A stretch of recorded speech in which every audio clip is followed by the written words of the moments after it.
She ran barefoot through the rain, cradling the baby against her chest, his tiny face pressed to the curve of her neck. Her breath tore through the silence like glass breaking. Behind her, the sound of tires screeching on wet pavement echoed too close. She didn't look back. She didn't have to. She already knew who was following. A flickering street lamp illuminated her face for just a second. Wet hair stuck to her cheek, a bruise blossoming under one eye, and the quiet desperation of someone who had already lost too much. Her name was Elena, but no one called her that anymore. In her husband's house, she was just the mother, the nanny. The problem: the baby stirred, whimpering. She whispered a shaky "she" into his ear and turned the corner, stumbling into an alley lined with overflowing dumpsters and broken glass. Her feet were numb, her arms ached, but she didn't stop. He had told her if she ever left, he'd take the baby, that no one would believe her, not the bruises, not the threats, not the way he locked the nursery door from the outside. She'd spent months planning this escape, but she hadn't expected him to wake up so soon. She hadn't expected to have to run with nothing but a hospital blanket wrapped around her child. A sudden gust of wind slammed a loose gate open beside her, creaking on its hinges. She turned, ducked inside, and pulled it shut. The baby whimpered again.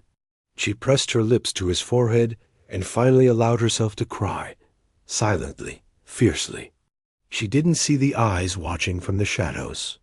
A man stood just beyond the rusted shed, still as stone, wrapped in a long coat, his hair gray and unkempt. He hadn't spoken to another person in almost a year.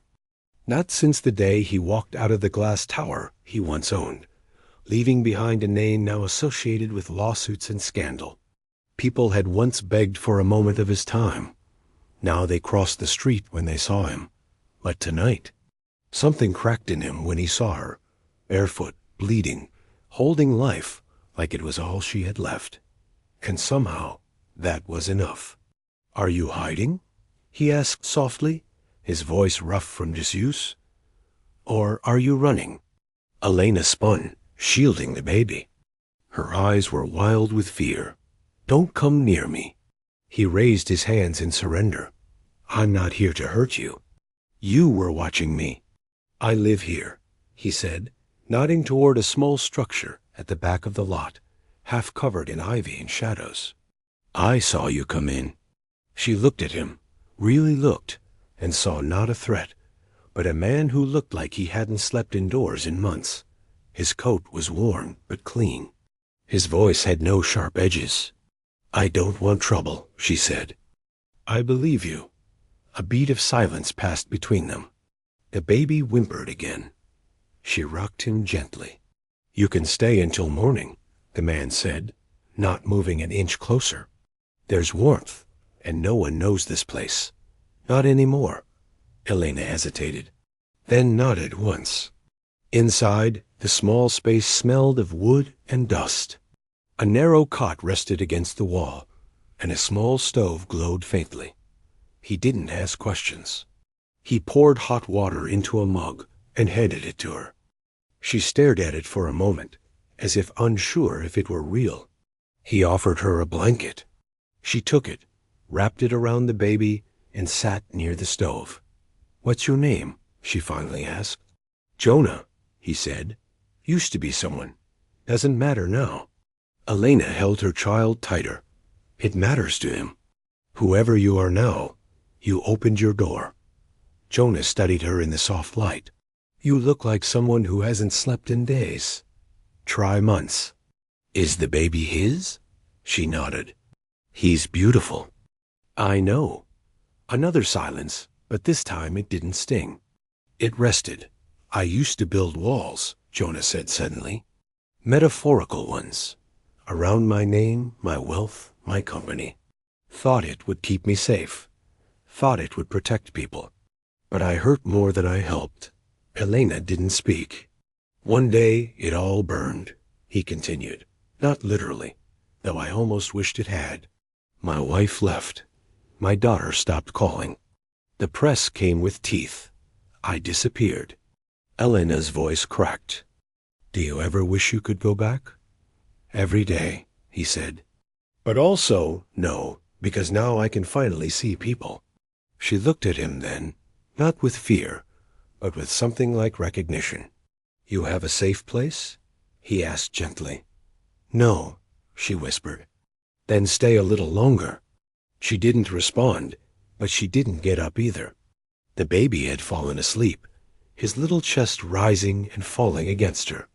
The storm had softened to a quiet drizzle, and for the first time in weeks, Elena wasn't cold. Jonah stood and turned away, giving her space. As he moved toward the far end of the room, he opened a cabinet and pulled out a small box. Inside were old photographs, yellowed letters, a watch with a cracked face. He ran his fingers over them and then closed the lid. There was something healing in having someone near, even a stranger, especially a stranger who didn't ask for anything in return. I won't tell you to trust me, he said softly, but I will tell you I know what it's like to lose everything you built. I didn't build anything, Elena said, her voice barely audible. I was just trying to survive. Surviving is the hardest thing to build, Jonah replied. Outside, the night deepened. Somewhere in the distance, a car slowed. A door slammed. Elena's body went rigid again. Jonah noticed. He stepped closer. I can help you disappear, he said. I know how. She looked up. Why would you do that for me? He hesitated. Because once, someone helped me when I didn't deserve it. And it changed everything. By morning, the world outside the shed was gray with fog. Elena hadn't slept, but her body had gone limp with something close to safety, a stillness she hadn't felt in months. The baby stirred once or twice, then settled again in the warm cocoon of blankets Jonah had provided. She watched the light crawl through the cracks in the wooden walls, waiting for it all to vanish, for the kindness to turn, for the man to ask for something in return. But he didn't. Jonah had slept on the floor without protest, wrapped in a coat, head resting on a stack of books. When he rose, he did so slowly, like someone used to pain. He made no sudden movements, said no unnecessary words. You hungry? He asked simply. She nodded. He handed her a can of soup and a small camping stove, then left the shed without a word, letting her know, wordlessly, that she was free. No locks, no threats. When he returned, she was feeding the baby a bottle she'd salvaged from her backpack. Her hands trembled. You know they'll be looking for you, Jonah said gently, not as a threat but as a truth. He'll use money, connections. He'll make you sound crazy. He already has, she whispered. Jonah sat down across from her, arms resting on his knees. What was he? Investor? Philanthropist on camera? Tyrant in the house? Her voice grew thinner. He liked the world to think he saved me. Rescued a poor girl, turned her into a wife, a mother. Jonah nodded. I knew men like that. Might have been one once. No, Elena said. You're not like him.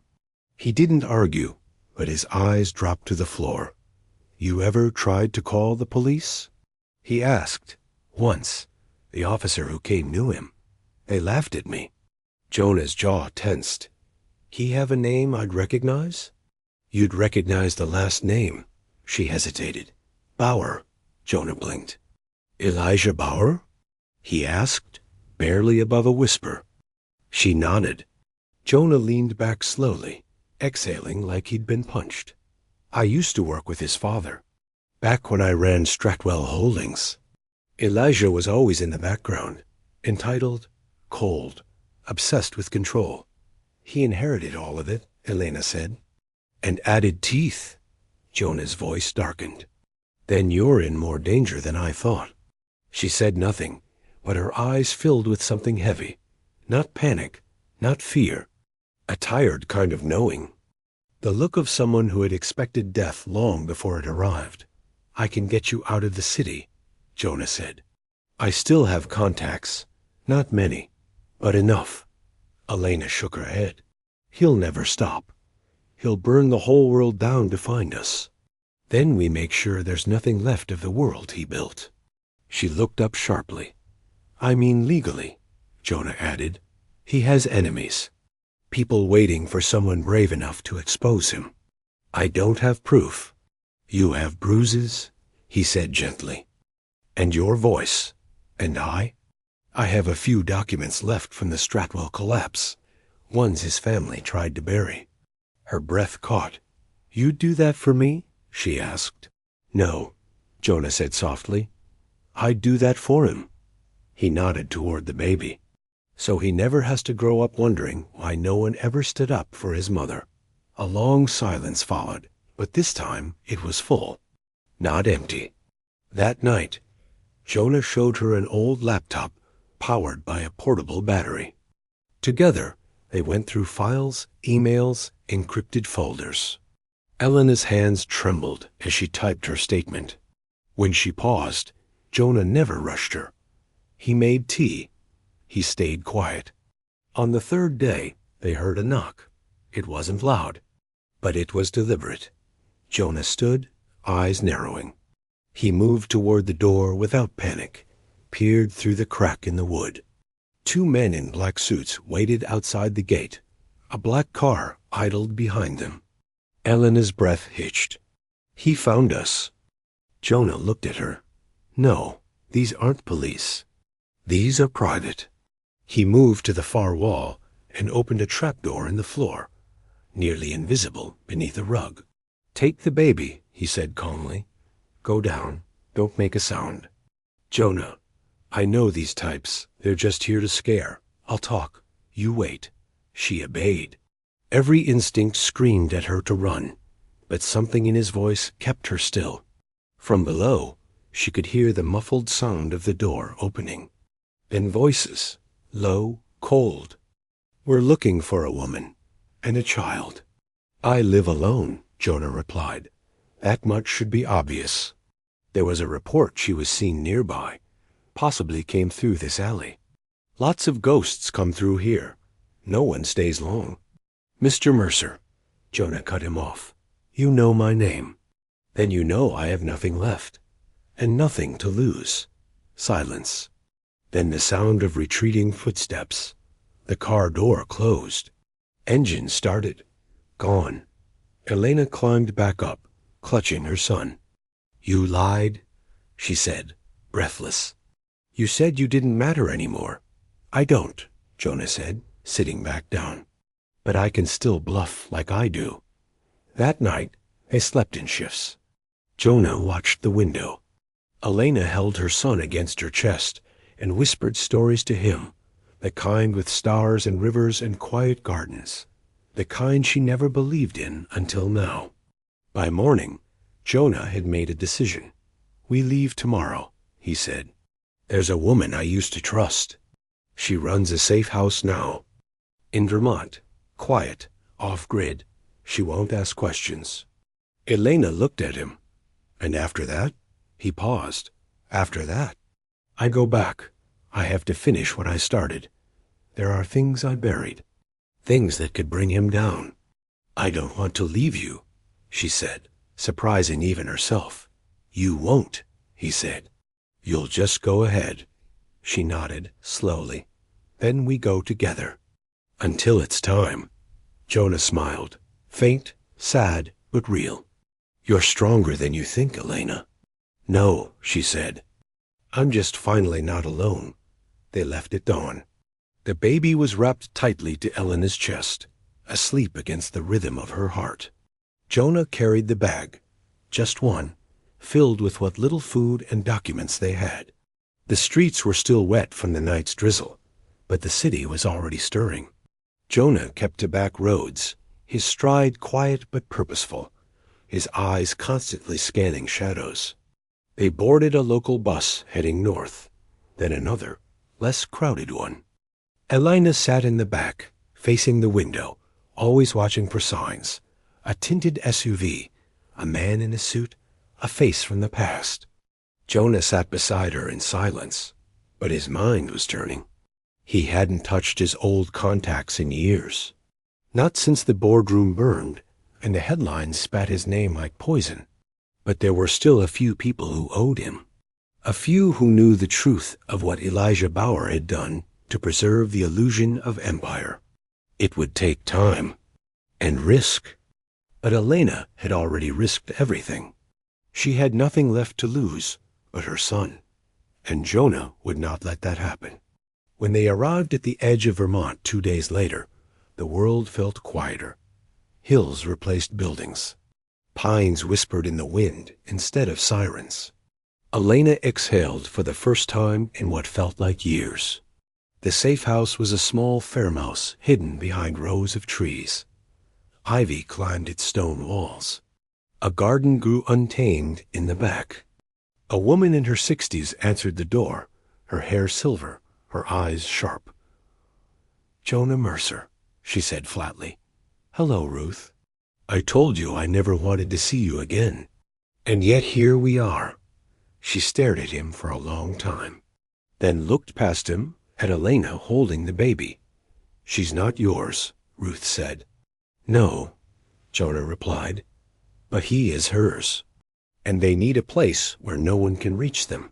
Ruth nodded once. "Come in. But I'm not doing this for you." "I know." Inside, the house smelled of cinnamon and cedar. There were no cameras, no locks, just solid walls and someone who knew what it meant to disappear. Elena fed the baby while Ruth brewed tea. Jonah stepped outside and lit a cigarette, his first in years. The wind was cold but clean. Ruth joined him minutes later. "She looks like someone who's been running too long." "She has. And you look like someone trying to make up for everything at once." "I am," Ruth exhaled. "You're lucky I'm still soft for fools." "I never stopped trusting you," he said. She smiled bitterly. "That was your first mistake." Inside, Elena stood in the kitchen holding a mug, watching the baby sleep in a basket lined with blankets. Her eyes were swollen with exhaustion, but softer now. Jonah returned and leaned against the doorframe. "You're safe here. For how long?" "As long as it takes." That night, as Ruth read by the fire, Elena sat beside Jonah and told him everything. About the first time, Elijah grabbed her arm hard enough to leave a mark, when she was 5 months pregnant. About the night she tried to leave, and he locked her in the nursery until morning. About the threats whispered into her ear while guests dined 2 floors below. He said I was nothing without him, that if I ever spoke, I'd disappear, and no one would ask why. Jonah didn't flinch. He only listened. "I thought having the baby would change him," she said. "Make him human." "It doesn't work that way," Jonah replied. "Some men only know how to love power, never people." She looked down. "And you? Did you love power?" He paused. "Yes," he admitted. "At first.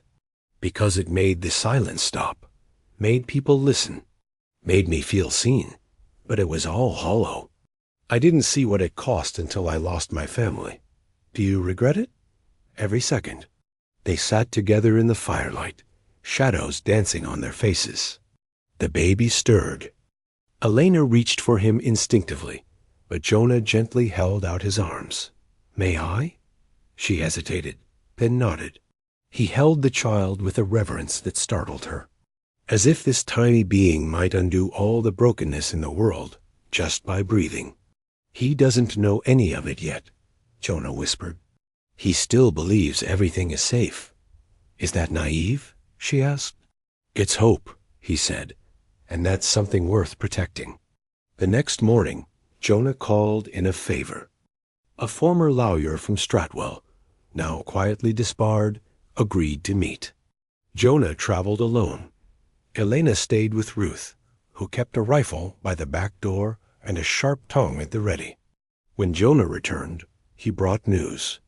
"There's a journalist," he said, "one who's been chasing Elijah Bauer for years."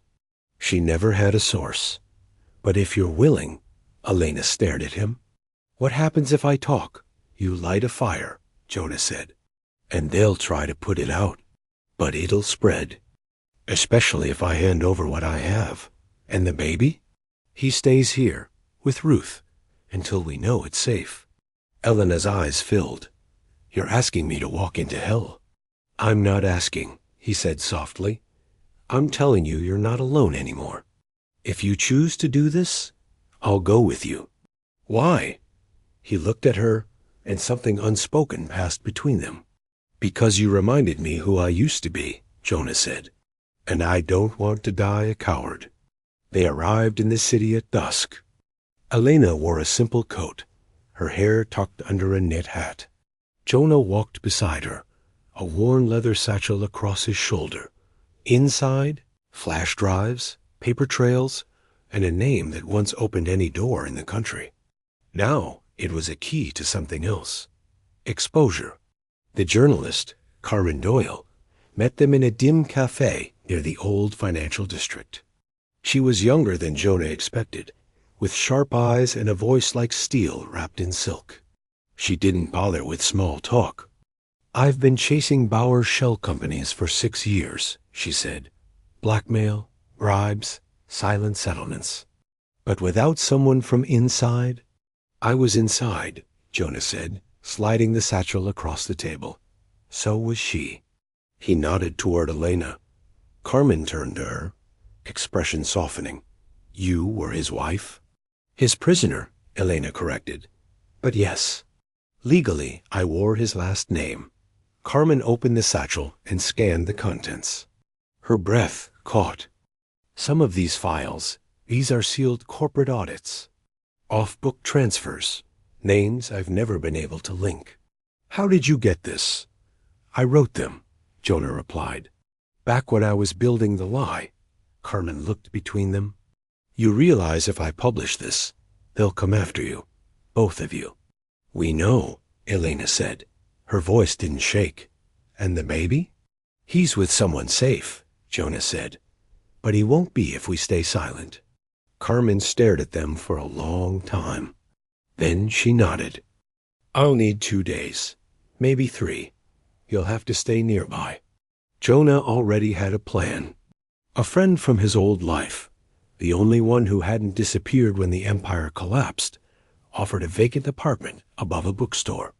Small, dusty, anonymous. They stayed there, eating soup from cans, listening to the creak of the floors and the distant hum of city life. Elena barely slept. Each night she held her phone tightly in case Ruth called. Jonah tried to distract her with old stories, not of boardrooms and stocks, but of his daughter, her first steps.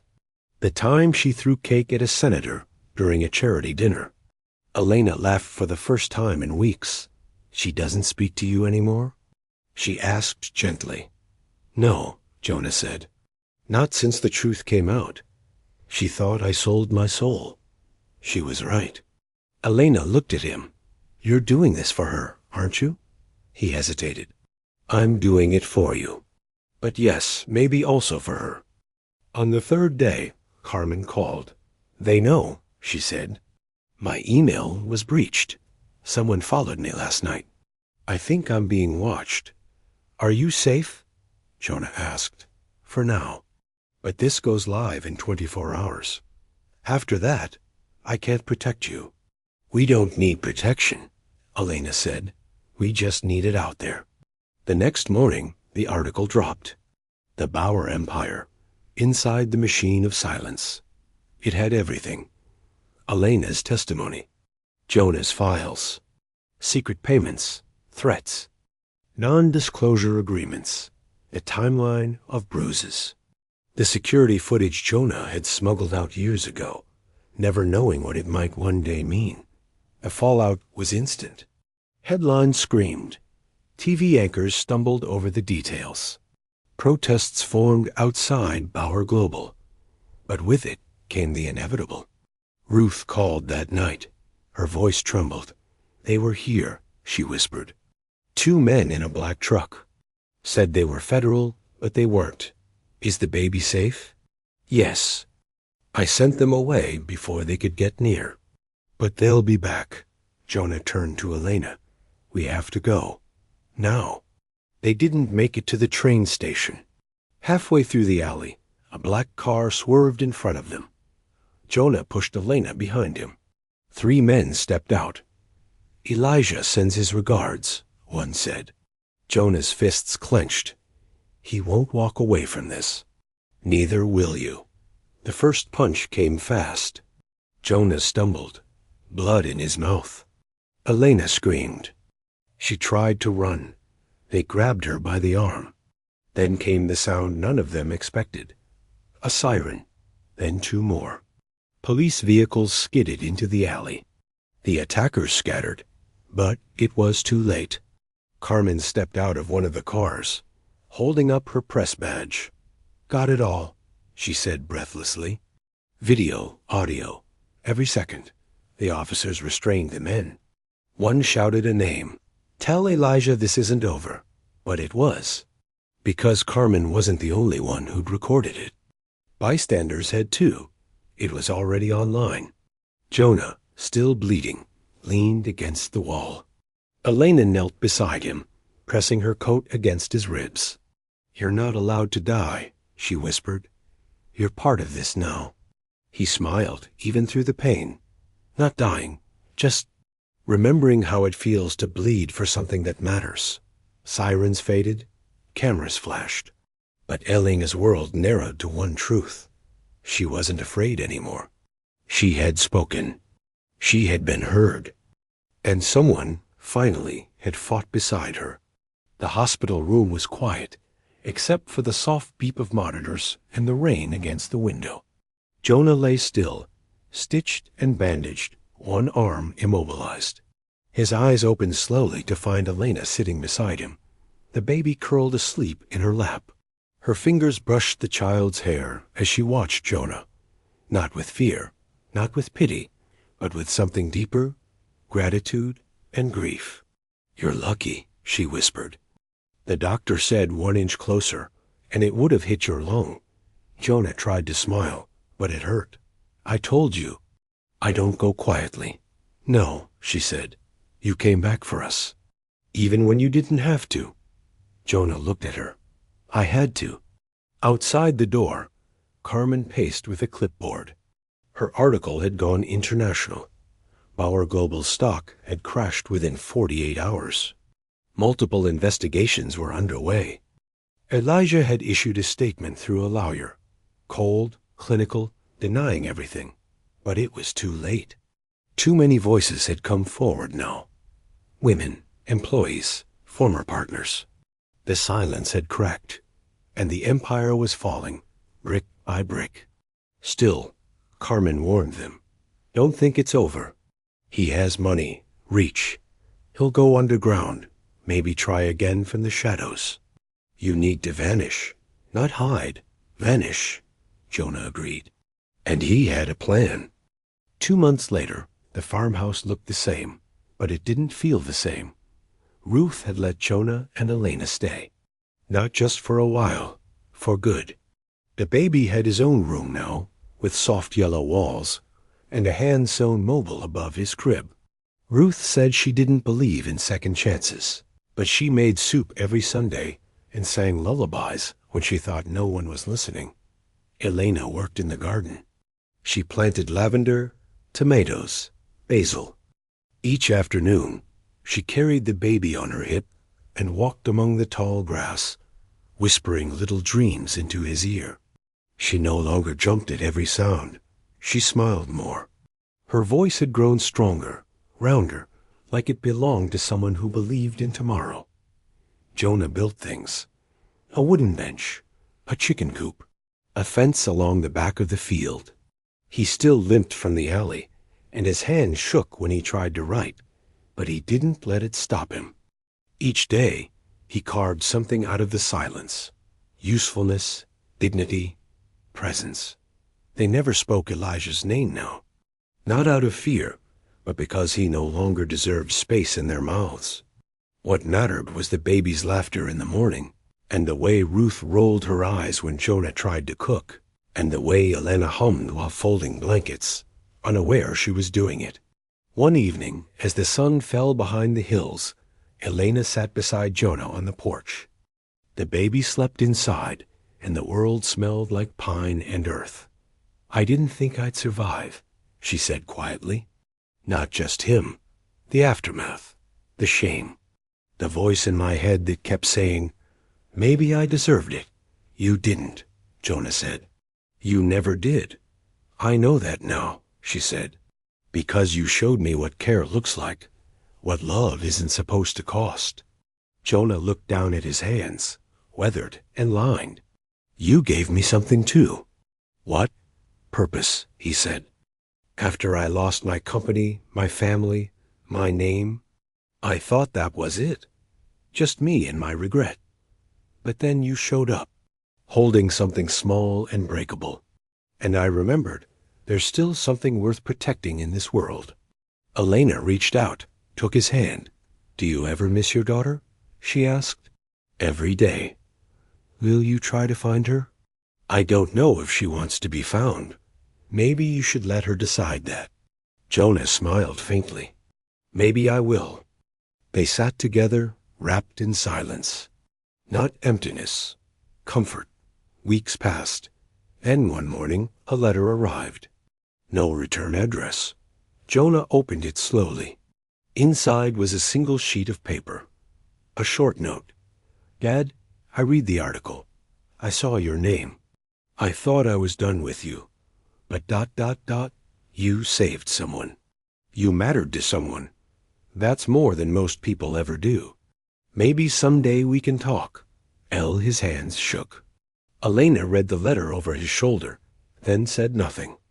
Just rested her head on his arm. That night, he didn't sleep. Not out of fear, but hope. Spring turned to summer. The baby took his first steps on the porch. Ruth cried. Jonah built a tree swing.